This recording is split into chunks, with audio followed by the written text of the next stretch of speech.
বন্ধুরা, তোমাদের সবাইকে কন্যা রাশির গুরুত্বপূর্ণ অনুষ্ঠানে স্বাগত। তোমার বাড়িটা যেন কবরস্থান হয়ে যাচ্ছে। বাড়ির কোনায় রাখা এই তিনটে জিনিস যদি এখনই তাড়াতাড়ি বাইরে না ফেলে দাও, তাহলে ধ্বংস আর দেউলিয়া ছাড়া কিছুই পাবা না। অনেক বছর ধরে তুমি কষ্ট পাচ্ছ, আর প্রতিবার নিজের ব্যর্থতাকে, নিজের হারকে, নিজের দুর্ভাগ্যের দোষ দাও যে আমাদের ভাগ্যই খারাপ। কখনো আমাদের ভাগ্য আমাদের সাথ দেয় না। নানা রকম জ্যোতিষ বাবাদের কাছে যাও, তান্ত্রিক বাবাদের কাছে যাও, নানা উপায় করো।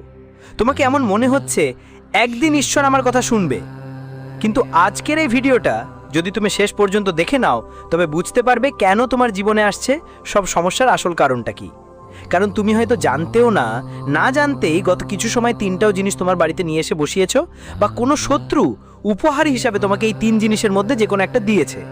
আর যেদিন থেকে এই জিনিসগুলো তোমার বাড়িতে এসেছে, সেদিন থেকে তোমার পরিবারে ঝগড়া টক্কর, ব্যবসায় মন্দা, চাকরিতে অনেক সমস্যা আর জীবনে জটিলতা বাড়তে শুরু করেছে। তুমি অনেক বেশি চিটচিটে হয়ে গেছো, মানসিকভাবে অসুস্থ লাগছো, আর ভাবতে শুরু করেছো শেষমেশ কি করব। কারণ একটা সময় আসে যখন মানুষ তার সমস্যার কাছে হার মানে। তুমি সেই সময়েই আছো, কিন্তু এখন তোমার ভয় পেতে নেই, কারণ গুরুজি তোমার জন্য এই ভিডিও নিয়ে এসেছেন এবং এই ভিডিও তোমাকে তোমার সমস্যার থেকে মুক্তি দেবে।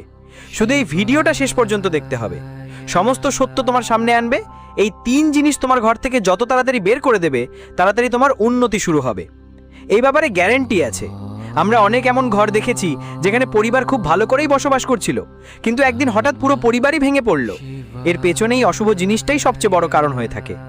মাঝে মাঝে আমরা অনেক পরিশ্রম করি, আমাদের কাজ শেষ করার জন্য সব রকম চেষ্টা করি, লাখ চেষ্টা করেও আমাদের কাজটা হয় না, বা হয়েও ভেঙে পড়ে। আমাদের বাড়িতে টাকা আসে, কিন্তু সেই টাকা টিকে থাকে না। আমাদের পকেট টাকা দিয়ে পূর্ণ থাকে, কিন্তু সেই টাকা উড়িয়ে খরচ হয়ে যায়। হাসপাতালের বিল, জীবনটা অনেকটাই ভেসে যায়। এমনকি চাকরিতেও অনেক বছর ধরে উন্নতি হচ্ছে না।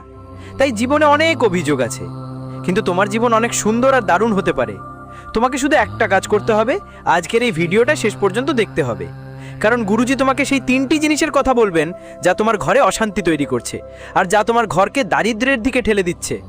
এই তিনটি জিনিস তোমার ঘরে অনেক বছর ধরে আছে, তুমি এর দিকে কখনো খেয়াল করোনি। আজ পর্যন্ত তোমার এই ব্যাপারে কোনো ধারণা হয়নি। আমার ঘরের কোনায় পড়ে থাকা একটা ছোট্ট জিনিস আমার ধ্বংসের কারণ হতে পারে, কিন্তু এখন যখন সবকিছু ঝুঁকিতে, আজকের ভিডিওটা শেষ পর্যন্ত দেখো, না হলে এটা তোমার জীবনের সবচেয়ে বড় ভুল হবে। যে ঈশ্বর আমাকে ইঙ্গিত দিয়েছিলেন, ঈশ্বর আমাকে সংকেত দিয়েছিলেন, কিন্তু আমি সেই সংকেতকে উপেক্ষা করেছি। আজকের ভিডিও শেষ পর্যন্ত দেখলে তুমি সেই জিনিসগুলোর বিষয়ে জানবে, তার নেতিবাচক প্রভাব সম্পর্কে জানবে, আর আমরা গ্যারান্টি দিয়ে বলতে পারি তোমার ঘরের কোনায় সেই জিনিসগুলো থাকতে পারে। তোমার মধ্যে অবশ্যই আছে, তুমি আজ পর্যন্ত এগুলোকে গুরুত্ব দিয়ে দেখোনি, কিন্তু এই ভিডিওটা দেখার পর প্রথমেই এই তিনটে জিনিস তোমার ঘর থেকে তাড়াতাড়ি বের করে দাও। এখনই বের করে দাও, না হলে তুমি চাইলেও জীবনে ধনী হতে পারবে না, তুমি চাইলেও তোমার স্বপ্নগুলি পূরণ করতে পারবে না, যা তুমি ভেবেছিলে তা কখনো অর্জন করতে পারবে না। প্রেম মহব্বতেও সব সময় ব্যর্থতা পাবে। এই দুনিয়া তোমাকে বারবার ঠাট্টা করবে, আর ব্যর্থতা ছাড়া কিছুই করতে পারবে না। অবশেষে সেই জিনিসটা কি, গুরুজি তোমাকে এক এক করে সব বলবেন, কারণ গুরুজি তোমাকে নিজের মতো মনে করেন। তোমার মঙ্গলার্থে আজকের এই ভিডিওটি ঘন্টার পর ঘন্টার পরিশ্রমে গুরুজি তৈরি করেছেন, যেখানে তারা বাস্তুশাস্ত্রের অধ্যয়ন করে এক এক করে তোমার সামনে তুলে ধরেছেন সেই সব জিনিস যা তোমার জীবনে বিশৃঙ্খলা সৃষ্টি করছে, যে সব জিনিস তোমার জীবনে মনোহুঁশিয়াত্রী আসছে। যদি তুমি একটু সাহস দেখিয়ে এই ভিডিওটি শেষ পর্যন্ত দেখো, সামান্য সময় দাও আর শেষ পর্যন্ত দেখো, তাহলে আমরা পুরো আত্মবিশ্বাসে বলতে পারি এই ভিডিওটি শেষ পর্যন্ত দেখার পর আর সেই সব জিনিসগুলোকে বাড়ির বাইরে বাইরে বের করার পর তোমার ভাগ্য বদলে যাবে সম্পদের ভাগ্যে।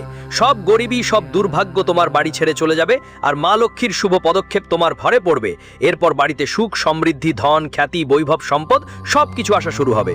কিন্তু শর্ত মাত্র এটুকুই যে এই ভিডিওটা শেষ পর্যন্ত দেখবে, আর জানতে হবে কোন জিনিসটা তোমাকে তোমার বাড়ি থেকে বের করতে হবে। সেই ব্যাপারে পুরো তথ্য তোমাকে জানতে হবে, তাই ভিডিওটা শেষ পর্যন্ত দেখে যেও।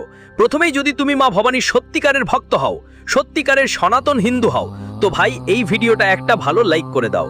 সাথে সাথে এই চ্যানেলটা সাবস্ক্রাইব করে কমেন্ট বক্সে মন থেকে জয় মাতা দি লিখে দাও, তোমার সব ঝামেলা মিটে যাবে। চলো প্রথমেই একটা ব্যাপার নিয়ে কথা বলি।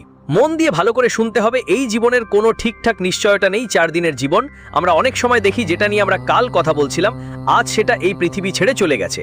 আমাদের চারপাশে এরকম অনেক উদাহরণ দেখতে পাই, মানে এই জীবনে কখন কি হবে তার কোনো ধারণা নেই। কখনো কখনো তো স্বাস্থ্যের অবস্থা একরকম থাকে না, মুহূর্তের মধ্যে কারো জ্বর হয়ে যায়, কখনো কারো শরীর খারাপ হয়ে যায়। আমরা যখন হাসপাতালে যাই তখন ওখান থেকে আমাদের অনেক ওষুধ দেওয়া হয়, ওষুধ খেয়ে আমাদের স্বাস্থ্য ভালো হয়, কিন্তু যখন আমরা ওই ওষুধগুলো শেষ করে ফেলি তখন অনেক সময় ওষুধের কাগজপত্র আর খালি প্যাকেটগুলো বাড়িতে ছড়িয়ে ছিটিয়ে ফেলে দিই। তোমারও এমনটা হয়তো আছে। অনেক সময় অনেকেই অকারণে বাড়িতে ওষুধ জমিয়ে রাখার অভ্যেস করে। কোনো ওষুধ শেষ হয়ে গেল তবুও বাড়িতে কোনো কোনায় পড়ে থাকে, বা ওষুধের কাগজপত্র এখানে সেখানে ছড়ানো থাকে। একটা জিনিস খেয়াল রাখতে হবে, যদি বছরগুলো ধরে তোমার বাড়িতে অকারণে হাসপাতাল আর ওষুধের টাকা যাচ্ছে, তাহলে প্রথমেই যা করতে হবে সেটা হলো তোমার বাড়ির মধ্যে যত ওষুধের বক্স পড়ে আছে, যত ফাঁকা ওষুধ পড়ে আছে, সবাইকে তৎক্ষণাৎ সরিয়ে ফেলো। এখনই এই মুহূর্তেই বাড়ির বাইরে ফেলে দাও। কারণ অনেক সময় আমরা এই জিনিসগুলোর পিছনের মানে বুঝতে পারি না, কিন্তু এটা আমাদের জীবনের সবচেয়ে বড় ভুলগুলোর একটা কথা মাথায় রাখবেন, বাইরে থেকে যেই ওষুধই আনেন সেটা যখন শেষ হয়ে যায় তখন সেটা সরাসরি ফেলে দিন। আমরা ঠিক উল্টো করি, ওষুধ গুছিয়ে রেখে দিই যাতে পরে আবার দরকার হলে কাজে লাগে। কিন্তু এর বদলে আপনি ওষুধের ছবি মোবাইলে তুলে রাখতে পারেন। খালি ওষুধগুলো অপ্রয়োজনীয়ভাবে বাড়িতে রাখবেন না।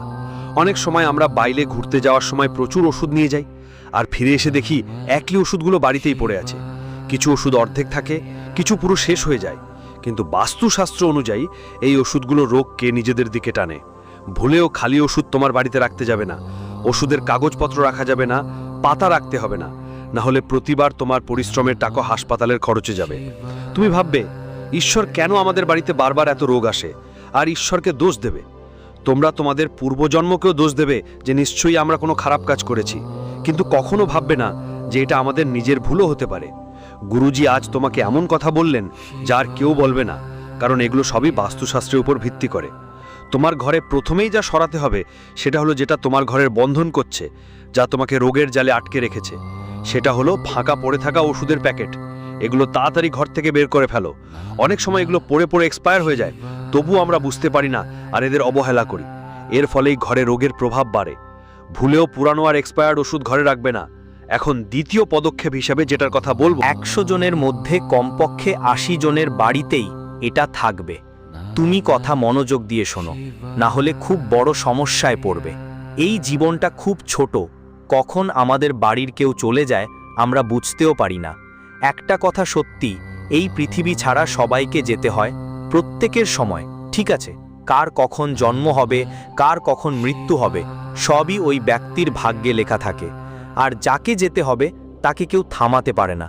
তোমার বাড়িতেও নিশ্চয়ই কেউ বড় বয়স্ক ছিলেন, বা এমন কেউ আছেন যাদের বাড়িতে মৃত্যু ঘটেছে। চলে যাওয়া অনিচ্ছাকৃতভাবে অনেক সময় তাদের পুরনো জামা, পুরনো স্যান্ডেল, পুরনো বাসন বা তাদের সঙ্গে সম্পর্কিত যে কোনো বিশেষ জিনিস আমাদের বাড়িতেই থেকে যায়। বাস্তু বলে এমন কোনো জিনিস যা মৃত ব্যক্তির সঙ্গে জড়িত সেটা আমাদের বাড়িতে রাখা উচিত নয়। অনেক সময় সেই জিনিসগুলো দামি হতে পারে। ধরো সেটা জামাটা খুব দামি, স্যান্ডেলটা খুব দামি, বাসনটা অনেক বিশেষ, তাই তুমি ভাবো এগুলো বাড়িতেই রেখে দিই, কাজে লাগবে। কিন্তু এটা তোমার সবচেয়ে বড় ভুল। একটা কথা মাথায় রাখো, এই পৃথিবীতে যা মানুষ ছেড়ে চলে গেছে, সে যার সঙ্গে সম্পর্কিত যেই সব জিনিস ছিল, যেই বিছানায় সে ঘুমাতো, যেই কাপড়গুলো সে পরতো, যেই চপ্পল সে পরতো, যেই বাটিগুলো সে প্রায় নিজের জন্য ব্যবহার করত, এই সব জিনিস তোমাকে তোমার ঘর থেকে বের করে দিতে হবে, কারণ এখনো দেরি হয়নি। কিন্তু যদি তুমি ভুল করতে থাকো তাহলে খুব বেশি দেরি হয়ে যাবে। এই ধরনের কাজ করার কারণে, এই ধরনের আচরণ করার কারণে তোমার ঘরে কখনো লক্ষ্মী থাকে না। তোমার ঘরে সাধারণত এমন হয় কারণ তুমি মায়ার জালে আটকে পড়েছো, মমতা মায়ায় বন্দী হয়েছো সেই মানুষটার জন্য। আজও মনে আছে, যা স্বাভাবিকই, কিন্তু তার প্রিয় জিনিসগুলো তুমি নিজের কাছে রাখো, কারণ সেগুলো দেখে তোমার মনে হয় তারা তোমার কাছে আছে। কিন্তু বাস্তুশাস্ত্র বলে জীবনে যদি উন্নতি করতে চাও, কিছু বড় কিছু করতে চাও, তাহলে এই টান থেকে উপরে উঠে তোমাকে বড় চিন্তা করতে হবে। তার যেসব কাপড় যেগুলো আর ব্যবহারযোগ্য নয়, যেই সব চপ্পল জুতো আছে, সব দান করে দাও। যাদের দরকার তাদের হাতে দিয়ে দাও। তুমি এগুলো বাড়িতে রাখলে বারবার দেখে তোমার চোখ ভিজে যাবে। কিন্তু যদি কারো দান দাও তাহলে সেটা কোনো গরিবের কাজে লাগবে। আর সবচেয়ে বড় কথা, তোমার বাড়ির বাস্তু ঠিক হয়ে যাবে। সবচেয়ে গুরুত্বপূর্ণ ব্যাপার হলো তোমার দুর্ভাগ্য কমবে আর তোমার ভুল অনেকটা ঠিক হয়ে যাবে। তাই ভুলেও যদি কোনো মৃত আত্মীয়ের কাপড়, চপ্পল, বাটি তোমার ঘরের কোণা কোণায় রাখা থাকে, তাহলে তা তাড়াতাড়ি ঘর থেকে বের করে দাও, না হলে এটা তোমার জন্য অনেক বড় দরিদ্রতা নিয়ে আসবে। এখনও সময় গেছে নাই, এবং সময় থাকতেই ভগবান তোমাকে ইঙ্গিত দিয়েছেন যে যদি বাঁচতে চাও ধ্বংস থেকে, দরিদ্রতা থেকে বাঁচতে চাও, তাহলে এই কাজটা করে ফেলো, না হলে আর দেরি করে দিলে চলবে না। এখন যেসব কথা বলবো সেগুলো তোমার মাথা ঘুরিয়ে দেবে। বুঝতে পারবে গুরুকে কত বড় সব রহস্যটা বলেছেন। আমরা অজান্তে কত ভুল করে ফেলি আর সেটা বুঝতেও পারি না। এখন এমন কিছু কথা বলবো তোমাকে যেগুলো সম্পূর্ণ নিশ্চয়তা দিয়ে বলতে পারি তোমার ঘরে অবশ্যই আছে। আর যতক্ষণ ওই জিনিসগুলো তোমার ঘরে থাকবে ততক্ষণ তুমি সামনে এগোতে পারবে না। বড় বড় পরীক্ষায় বারবার 1 বা 2 নম্বরের জন্য পিছিয়ে পড়বে। শুধু ব্যর্থতাই তোমার হবে। তোমার অ্যাকাউন্টে টাকা আসবে, তোমার উপর কোনো ঋণ বেড়ে যেতে পারে, বা তোমার চাকরি চলে যেতে পারে, ব্যবসায় বড় কোনো অর্ডার হাতছাড়া হয়ে যাবে, আর স্বামী স্ত্রীর মধ্যে দিনরাত ঝগড়া চলতেই থাকবে। যদি এই জিনিসটা তোমার ঘরে থাকে তাহলে তা তাড়াতাড়ি বাইরে করে দাও, না হলে জীবন জটিল হয়ে উঠবে, আর এই জটিলতা থেকে বের হওয়া খুব কঠিন হবে। আমরা যখন কোনো আত্মীয়ের বাড়িতে যাই, হঠাৎ করে বৃষ্টি শুরু হয়ে যায়। আমরা আশেপাশের কারো বাড়িতে গিয়েছি, হঠাৎ বৃষ্টি পড়ে গিয়ে যায়। যদিও এখন বৃষ্টির মৌসুম না, কিন্তু এই ভুলটা সাধারণত হয়ে থাকে। তুমি নিশ্চয়ই বহুবার এমন করেছো, যখন আমরা কারো বাড়িতে যাই আর হঠাৎ করে বৃষ্টি শুরু হয়, তখন আমরা কি বলি যে আমরা আমাদের ছাতা আনিনি, তুমি কি কিছুক্ষণ জন্য তোমার ছাতা আমাদের দিতে পারবে? তখন সামনে থাকা মানুষটা বড় মন দিয়ে তোমাকে তার ছাতা দিচ্ছে, এতে তার কিছু যায় আসে না, কিন্তু তোমার বিপদ শুরু হয়। শেষ পর্যন্ত আমাদের কথাকে গুরুত্ব সহকারে শোনার বদলে অন্য কারো ছাতা ভুলে নিজের ঘরে কখনোই নিয়ে আসা উচিত না। এটা খুবই অশুভ, কারণ ছাতা সব ধরনের নেতিবাচক শক্তিকে শোষণ করে। বিশেষ করে কালো রঙের ছাতা। আপনার বাড়িতে যদি কোনো ছাতা রাখা থাকে, সেটি আপনার বাড়ির নেতিবাচক শক্তিকে শোষণ করবে। যদি সেটা অন্য কারো ছাতা হয়, তাহলে সেটি তার বাড়ির নেতিবাচক শক্তিকে শোষণ করবে। আর যখন আপনি অজান্তে সেই ব্যক্তির ছাতা নিয়ে নিজের বাড়ি চলে আসেন, তখন আপনার মনে হয় ভালোই হলো, তারা আমাদের ছাতা দিয়ে দিল, না হলে আমরা ভিজে যেতাম আজ বৃষ্টিতে। আর আপনি সেই ছাতাকে ভিতরে রেখে দেন, কারণ সেটা কারো অন্যের সম্পদ। আপনি চান না সেটা হারিয়ে যাক বা চুরি হয়ে যাক, এটা আপনার উদারতা। কিন্তু ঠিক তখনই তুমি ওই ছাতা তোমার বাড়িতে নিয়ে যাও, আর ওই ছাতা এমন একটা নেতিবাচকতা দেখাতে শুরু করে যে যার বাড়িতে যত অভাব অভিযোগ ছিল, যত ত্রুটি ছিল, সবটাই বাড়তে থাকে। ওই ছাতা যে নেতিবাচকতা শুষে নিয়েছিল, সেটাই তোমার বাড়িতে ছড়িয়ে পড়ে। এক এক করে পরিবারের মধ্যে কলহ শুরু হয়, ফাটল ধরে, ঝগড়া বাড়ে, স্বামী স্ত্রীর সম্পর্ক খুব খারাপের দিকে চলে যায়, ব্যবসায়িক সম্পর্কও ভেঙে পড়তে শুরু করে, আর মানুষ ডিপ্রেশনে চলে যায়। একদম ভাবতেই পারেনি যে একটা ছাতা তার জীবনে এত বড় ধ্বংস নিয়ে আসতে পারে। কিন্তু গুরুজি যা বলেছে সেটা তোমাকে বাঁচাতে পারে। ইউটিউবে আর কেউ এমন কথা বলবে না, কিন্তু এই সব কথাগুলো বাস্তুশাস্ত্রে লেখা আছে। আর আমরা যদি আমাদের জীবন বাস্তুশাস্ত্র অনুযায়ী যাপন করি, তাহলে আমাদের কখনো কোনো জিনিসের অভাব হবে না, আর জীবনে কখনো ধ্বংস বা দেউলিয়ার মুখোমুখি হতে হবে না। যদি তুমি কারো থেকে ছাতা ধার করে এনেও থাকো, তবে সেটাকে বাড়ির বাইরে আঙিনায় রেখে দাও।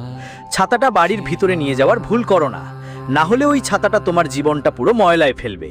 এই কথা মনে রেখো, গুরুজি তোমার মঙ্গল চান, এই কারণেই উনি তোমাকে সব কথা স্পষ্ট করে বলছেন।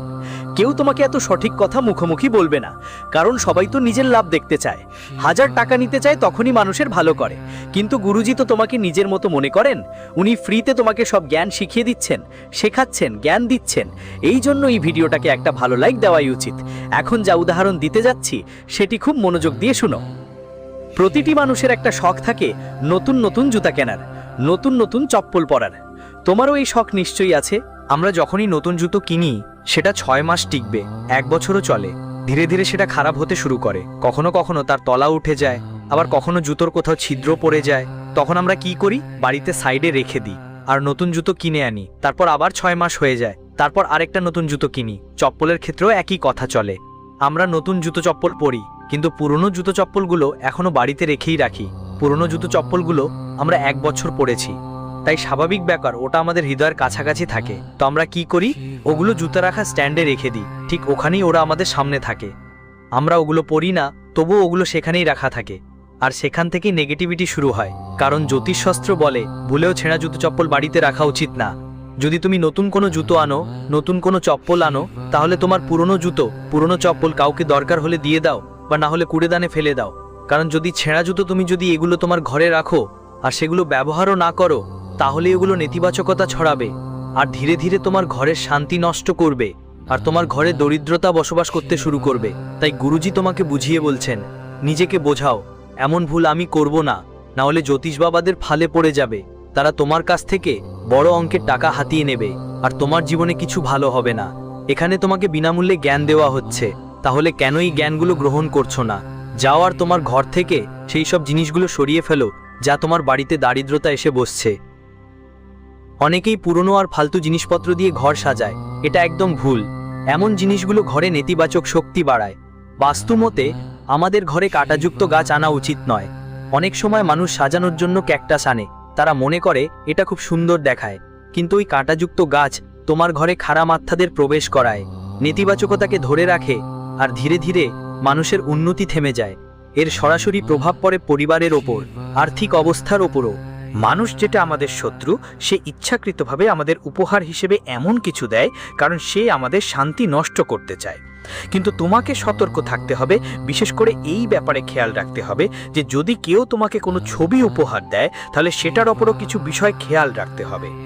যেমন ছবি যেন কোনো ধ্বংসপ্রাপ্ত শহর না দেখায়, ছড়িয়ে ছিটিয়ে থাকা বাড়ি না দেখায়, শুকনো পাহাড় না থাকে, বা এমন কোনো নেতিবাচকতা না থাকে যা স্পষ্টতই আমাদের মধ্যে নেতিবাচকতা সৃষ্টি করছে। বাড়িতে এমন জিনিস থাকা উচিত যা দেখে আমাদের শান্তি লাগে, যা দেখে আমাদের কোনো মেসেজ মেলে, কিছু ইতিবাচকতা আমাদের মনে আসে। এই জন্যেই তহফা বা উপহারের ব্যাপারে খুব যত্ন নেওয়া দরকার, কারণ একটা ভুল তহফা যদিও অজান্তে ঘরে চলে আসে তাহলে সেটা আমাদের জন্য বাধ্যবাধকতা হয়ে দাঁড়ায় যে আমরা সেটা ঘরের মধ্যে রাখতে বাধ্য হই। তবে আপনাকে এখানে মন থেকে নয়, মাথা দিয়ে ভাবতে হবে। আর যেসব জিনিস আজকের ভিডিওতে আমরা বলেছি সেগুলোকে আপনার ঘর থেকে বাইরে বের করতে হবে, কারণ এই জিনিসগুলো যতদিন আপনার ঘরে থাকবে আপনি এগোতে পারবেন না, উন্নতি করতে পারবেন না, বড় কিছু করতে পারবেন না গুরুজি। যদি এই ভিডিওটা তোমার ভালো লেগে থাকে তাহলে লাইক করা তো অবশ্যই করো, সাথে চ্যানেলটা সাবস্ক্রাইব করো আর বেল আইকনটা প্রেস করে দাও যাতে তোমার সামনে সবসময় এমন ভিডিও আসে।